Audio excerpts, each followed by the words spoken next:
마태복음 이 7장 매우 유명한 성경 구절이죠. 저는 하나님께서 목회에 대한 그 마음을 주셨을 때에 제가 할 수 있는 환경은 좀 아니었습니다. 그래서 나름대로의 시간을 확보하고 재정을 확보해 가면서 공부를 나름대로 정말 열심히 하려고 노력을 했지만 시간과 같지 않게 또 제 환경이 좀 그려 했는지도 모르지만 마지막 수능 시험을 보고 그 수능에 대한 결과에 따라서 상계동에 있는 한국성서대학교에 입학을 하게 되었습니다. 조금 더 성적이 잘 나왔었다면 총신대에 갔었을 터인데 그러나 저에게는 전혀 그것이 부끄러움도 아니고 전혀 이렇게 위축될 만한 것도 아니었습니다. 하나님께서 어련히 알아서 인도해 주실 것이다 라는 것에 대한 확신이 있었고 또 그 가운데에 하나님의 그 인도하심이 매우 컸었기 때문에 왜냐하면 제가 가지고 있는 환경은 도저히 총신대학교 가서 공부할 수 있는 상황이 아님에도 불구하고 그것이 내가 속해 있는 교회, 교단, 대학교에 갈 수 있는 유일한 길이었기 때문에 그것을 먼저 생각을 한 것이 총신대였고 근데 이제 성적을 맞춰서 또 학교에 또 진학을 또 해야 되다 보니까 목사가 되기 위해서는 합동교단의 목사가 되기 위해서는 신대원 마지막 그 3년을 수학하는 것이 더 중요했었기 때문에 저는 주저없이 성적에 맞춰서 성서대학교에 입학하게 되었습니다. 성서대학교에 가서 제일 그 마음에 정말 딱 와닿는 것 중에 하나는 미랄정신이라는 것이었는데요. 요한복음 12장 24절 말씀 보면은 하늘의 미랄이 떨어져 죽지 아니하면 하늘 그대로 있고 죽으면 많은 열매를 맺는다라고 말씀하고 있죠. 이 요한복음 12장 24절의 이 말씀에 의하면 예수님이 우리를 위해서 이 땅에 떨어져서 죽었기 때문에 많은 열매, 바로 우리가 맺혀졌다라고 이야기하는 거예요. 예수님이 그렇게 희생하고 죽어야 되는 그 마음을 이 성서대학교에서는 미랄정신이라고 합니다. 근데 이 미랄정신이라는 표현을 이렇게 만들어서 후학들에게 알려주셨던 분이 한국성서대학교 설립자이신 강태국 박사님이라는 분이신데요. 그 강태국 박사님의 호도 그 예수님을 본받고자 해서 하늘의 미랄해서 한일자에다가 미랄 일자해 가지고 일립이라는 호칭을 쓰고 있습니다. 일립 강태국 박사 목사님 이렇게 이제 표현을 하죠. 근데 이 목사님이 제주도에서 태어나신 분입니다. 강 씨가 원래 제주도에 좀 많이 살잖아요. 그 옛날에 제주도에서 살면서 일제강점기 시대에 어떻게 하면은 정말 많이 공부를 해서 좀 일어날 수 있을까라는 고민 끝에 육지로 상경을 하게 되고 그러면서 하나님께서 기도하면서 주셨던 그 말씀이 바로 이 부분이었습니다. 나는 더 많은 공부를 하고 싶은데 나에게 주어지는 환경은 도저히 그렇게 될 수 없는 상황들. 그래서 하나님 앞에 기도하고 부르짖을 때 하나님께서 채워주시고 미국으로 와서 공부할 수 있게 되었고 미국에서 공부를 다 마친 후에 후원자들을 만나서 그 후원함을 받아서 한국에 돌아와서 한국 성서대를 설립하게 되었습니다. 처음에는 교단 안에 들어갔었죠. 그런데 그때 당시 목사님이 학교를 운영하면서 열심히 후학들을 또 교계의 지도자들을 양성하려고 정말 부단히도 노력을 할 때 그때에는 참으로 이 한국교회 교단이 매우 어지러웠었던 상황이었습니다. 교단이 분리되고 나눠졌기 때문에 이 강태국 박사님께서는 어떠한 생각을 가지셨냐면 나는 교단에 들어가지 않겠다. 그저 정말 예수님만 바라보고 정말 성서가 말하는 하나님의 말씀이 말하는 것만 따라서 가겠다라고 생각하면서 그렇게 혼자 독자 노선을 걷기 시작을 해서 지금까지 오게 되었습니다. 물론 지금 이제 한국 성서교회에 이렇게 한국 성서 선교회라는 조그만 교단처럼 이렇게 돼 있어서 운영이 되고 있고 또 한국 성서대학교 신학대학원을 나오게 되면 다른 신학대학원에 편입이 가능하고 또 뿐만 아니라 독립교단에서 안수를 받을 수 있는 그런 전혀 이단이 아닌 제대로 공부를 배울 수 있는 그런 신학대학교 또 신학대학원입니다. 제가 왜 이 말씀을 드리냐면 이 강태국 박사님이 정말 공부할 수 없는 그 상황 가운데에 하나님 앞에 간절하게 기도했다는 거예요. 그 말씀이 7절 말씀인데요. 구하라 그리하면 너희에게 주실 것이요 찾으라 그리하면 찾으릴 것이요 문을 두드리라 그리하면 열릴 것이니 이 말씀을 붙들고 기도하셨다는 거예요. 정말 내가 해야 될 그 공부 하나님 지금 구하니까 할 수 있도록 재정적인 것들을 주시옵소서. 그리고 지금 그 길을 내가 이 미국까지 가서 도미하여 공부할 수 있는 그 길이 열려지고 또 찾아질 수 있도록 하나님 함께하여 주시옵소서. 또 뿐만 아니라 하나님 내 유학길이 열려질 수 있도록 지금 이렇게 두드리니 열어주시옵소서 라고 간절하게 기도를 하셨다는 거예요. 그래서 그 모든 길들이 다 열리게 되었죠. 근데 오늘 마태복음은 그 얘기를 우리에게 다시 해주면서 강태국 박사님뿐만 아니라 예수를 믿는, 특별히 오늘 이 자리에 우리 동태는 꽃동산 교회에 이 자리에 나오신 우리 모두가 다 이 말씀에 혜택을 입어야 되고 또 이 말씀에 순종을 해야 되고 또 이 말씀에 깊은 은혜를 받으셔야 된다는 거예요. 그래서 지금 우리가 필요한 것이 있다면은 하나님 앞에 간구하여 그 주심을 받아야 되고요. 또 뿐만 아니라 우리가 정말 어디로 가야 될지, 이 일을 어떻게 처리가 해야 될지에 대한 난감함이 있을 때 그 길이 열리도록 하나님께서 찾아내 주시도록 우리에게 눈을 열어주게 하시고 지혜를 허락하여 주시옵소서. 기도해야 될 터이고요. 그리고 또 뿐만 아니라 지금 사방에 다 닫혀 있어서 우리가 옴짝달싹 할 수 없는 그 상황 가운데 하나님 판로를 뚫어주시고 그 문이 열려지도록 하나님 인도하여 주시옵소서. 이렇게 기도를 하셔야 된다는 거죠.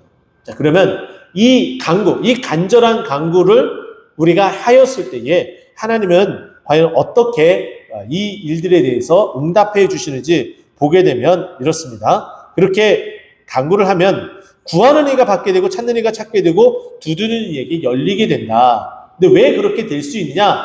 반드시 그렇게 되는데 왜 그렇게 돼야만 되느냐? 그것은 그 이야기를 듣는 분이 누구라는 거예요? 우리 하나님 아버지라는 거예요. 하나님인데 그 하나님을 우리가 뭐라고 부를 수 있다는 거예요? 아버지라고 부를 수 있다는 거죠. 로마서 8장 15절 말씀을 보게 되면 뭐라고 이야기를 우리에게 하시냐면은 너희가 이제 종의 영, 악의 영을 받지 아니하고 양자의 영을 받았으니 이제 하나님을 누구라고 부를 수 있냐면은 아빠, 아버지라고 부를 수 있다. 우리가 하나님을 아빠, 아버지라고 부를 수 있는 것은 양자의 영을 받았기 때문이에요. 성령의 그 양자의 영을 받았기 때문에 우리가 그렇게 하나님 앞에 하나님 아버지라고 부를 수 있다는 거예요. 하나님을 믿는 자들에게 주어지는 특권이라는 거죠. 하나님을 믿지 않는 사람은 그냥 하나님, 오 신이시여 이렇게 말하지 하나님을 아버지라고 부르지 않는다는 거예요. 근데 우리는 기도할 때에 여러분 혹시 어떻게 기도합니까? 하나님 이렇게 들어주세요. 예, 그것도 맞습니다. 그러나 오늘 이 밤에는 특별히 하나님 아버지라고 이 아버지에 좀 강조점을 두면서 내가 아버지와의 관계, 정말 하나님, 정말 육신적인 아버지보다 나를 더 사랑하시는 하나님 아버지, 육신적인 부모보다 나를 더 아끼시는 하나님 아버지, 그 아버지를 부르짖는 이 밤이 되었으면 좋겠습니다. 자, 그 아버지인데 우리가 아버지라고 하면 육신적인 아버지가 먼저 떠올라요. 그래서 육신적인 아버지는 어떠한지 우리에게 말해주고 있어요. 비교를 시키자는 거죠. 비교를 한번 해보자는 거죠. 9절 말씀입니다. 너희 중에 누가 아들이 떡을 달라 하는데 돌을 주며, 우리 육신의 아버지도 떡을 달라 하는데 돌을 주는 아버지가 없다는 거예요. 그죠? 떡을 달라 하는데 돌을 주지는 않는다는 거예요. 돌을 주며 그렇게 하지 않는다. 이게 10절까지 연결되어져서 우리가 같이 읽어야 되기 때문에 9절만 읽으면 오해할 수 있습니다. 9절만 딱 놓고 보면은 누가 아들이 떡을 달라 하는데 돌을 주며, 돌을 준다는 얘기니까 이건 좀 오해가 될 수가 있어요. 그러나 10절까지 보면은 달라는데 줄 사람이 있겠느냐? 그럴 사람이 없다는 거예요. 그러니까 우리 육신적인 아버지도 떡을 달라 하면 떡을 준다는 거지 돌을 결코 주지 않는다는 거예요. 또 이어서 말합니다. 생선을 달라 하는데 뱀을 줄 부모도 없다는 거예요. 생선을 달라 하면은 우리에게 생선, 회를 사주지 않으실까요? 그것도. 막 침이 넘어가네요. 하나님은 우리에게 가장 값진 것, 가장 좋은 것을 주신다는 거예요. 우리가 버리고 놀래고 도망갈 만한 그런 거를 주시지 않는다고 이야기를 해요. 그런데 지금 악한 부모도 정말 자식에게는 다 해줘요. 자기가 도둑질을 하고 살인을 하고 그것을 통해서 이득을 얻어도 그것을 통해서 자녀들에게는 가장 좋은 것을 준다는 거예요. 그래서 11절에 보면 악한 자라도 라고 되어 있어요. 그러나 우리는 하나님을 무엇이라고 표현을 하냐면은 하나님은 선하신 분이다. 악한 분이 아니라 선하신 분이다라고 얘기를 해요. 그 선하신 분이라면 악한 자도 그렇게 안 하는데 선한 자는 그렇게 할 리가 있냐 없냐? 결단코 없다는 거예요. 결단코 없다는 거죠. 우리가 구하게 되면 다 우리에게 받을 수 있도록 해주시고 또 우리가 찾으면은 다 찾을 수 있도록 해주시고 또 우리가 두들리면은 다 열리도록 해주시는 분이시지 결코 그것을 다 가로막고 응답하지 아니하는 하나님이 아니시라는 거예요. 여러분 믿으십니까? 오늘 이 밤이 이와 같이 응답이 되어지는 밤이 되길 간절히 소망합니다. 저는 그런데 오늘 이 본문 말씀을 쭉 연결해서 보다 보면은 생뚱맞은 부분이 좀 있습니다. 12절 말씀이에요. 이것을 곰곰이 다른 어떠한 것을 의지하지 않고 곰곰이 생각해보고 또 생각해 보았습니다. 과연 이 말씀이 어떠한 목매 속에서 우리가 이해할 것인가에 대한 고민이었죠. 자, 보십시오. 그러므로 무엇이든지 남에게 대접을 받고자 하는데도 너희도 남을 대접하라. 좀 생뚱맞은 부분이 있어요. 자, 그런데 뭐라고 얘기했어요? 지금 오늘 이 본문 우리가 읽은 마태복음 이 7장은 이 부분은 기도에 대한 부분이에요. 맞죠? 기도에 대한 부분이죠. 자, 그런데 우리 예수님께서 이미 기도에 대한 부분을 6장에서도 말씀하셨어요. 지금 이 전체적인 내용은 산에 올라가서 무리들에게 알려주고 있는 부분이에요. 이 기도도 알려주고 있는 부분이에요. 그런데 기도에 대한 바로 앞장 마지막 부분에 보면은 뭐 어떻게 하라고 이야기를 해요? 자, 너희가 필요한 것은 다 준다라고 말씀하셨어요. 그러면서 너희는 먼저 그의 나라와 그의 일을 구하라. 그리하면 이 모든 것을 너희에게 더하시리라라고 말씀하셨어요. 마태복음 6장 33절 말씀이죠. 그러면 이 내용이 여기서만 딱 그치는 것이 아니라 제가 볼 때는 이 문맥이 이 7장 7절에서 이어져서 이 기도하고 연결되어지기 때문에 기도하고 관련된 이 말씀이 결국은 12절까지 연결이 되어진다라고 저는 보고 있는 거예요. 자, 그러면 이렇게 한번 해석을 해볼 수가 있겠죠? 자, 12절. 무엇인지 남에게 대접을 받고자 하면. 자, 그러면 우리가 기도를 합니다. 그러면 기도에 응답받고자 하면 이렇게 되는 거죠. 그렇게 볼 수가 있습니다. 하나님은 우리와의 관계가 아버지로서 우리가 무엇인가를 안 해도 다 주실 분이에요. 자, 그런데 너희는 조금 이렇게 표현하면 맞을까요? 좀 염치 있게 행동을 해라 라고 말하고 있는 거죠.